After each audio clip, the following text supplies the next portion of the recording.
welcome to Video Geotalk. It's been a long time coming since we've done one of these, and I'm on the trail with Neil, web guy, who's lurking off in the background, and we're on the path to find one of the older geocaches that's around Sydney called Mermaid by Tangles.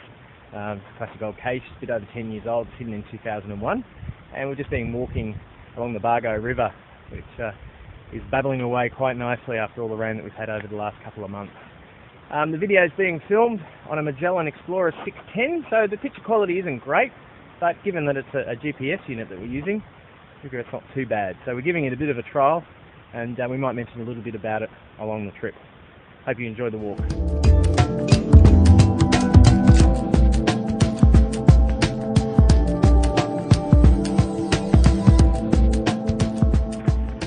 So as I mentioned earlier, we're using the Magellan eXplorist 610, which is the sort of middle of the range unit, in between the 510 and the 710.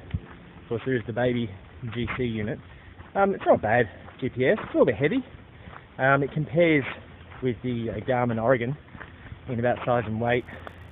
It has all the usual features of your brand new type of GPS with paperless caching. It does have fairly decent maps of the area, although there are no topos in the version that I've received, and I might play around with that and see if we can get even a street map in there and Dugan's contours as well. Doesn't seem like it'd be too much of a stretch. The layout, it's a touchscreen GPS, and the layout is not too bad. It's fairly intuitive. There's a little bit of a learning curve on it, particularly if you're like me and you've been a Garmin user for the last 8 years. You need to get used to it, or even if you've been a Magellan user, you haven't used one of these latest Explorers, there might be a bit of a learning curve, but it is fairly easy to use. The touchscreen, not quite like your iPhone or your smartphone, but certainly for GPS it's not too bad. Touch is pretty accurate.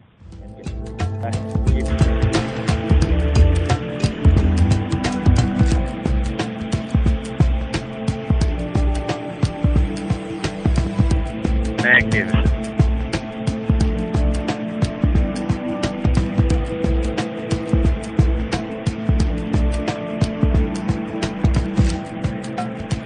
We arrived at the cache and we found it. It's a Tangles cache, and it's a beautiful ammo can, as displayed there by web guy. Thank you very much. And yeah, it's in a fantastic little spot, and it's nearly 10 years old, and it's a cache that I recommend. Plenty of markflies around here too, hence the swatting that's going on. Anyway, we're going to replace this back where it was and head off to find another one nearby, and then head back to the car. But it's a nice little walk, bit of fun. Check this one out.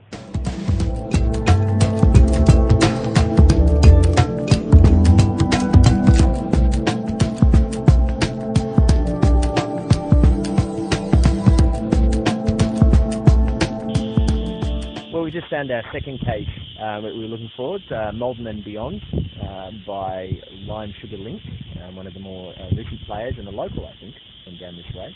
And it's quite a nice little cache. You can see in the background there's a molten out in the horizon. That might be hard to see, but there's certainly some farmland.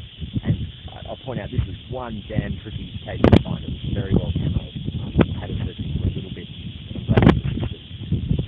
Just to show you a few screenshots, the first one here is just showing the compass, which shows you what it looks like when you're looking for the cache, and the second one when you're wanting to log a find with this GPS. So yeah, it's an all-in-one device. It's not bad.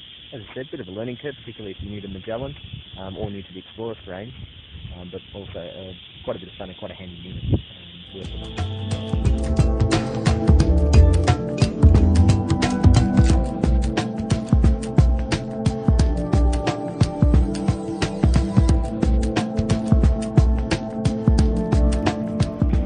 Back at the car after finding the first two caches.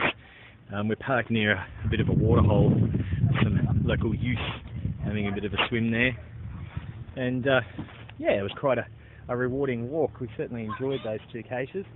So now we're going to grab a bite to eat, and then we might find a couple of slightly easier ones in the Buxton area. So Buxton, Tullamore, south of Sydney, great little area to go caching, try it out. Well, we might sign off with that, so until next time, safe geocaching.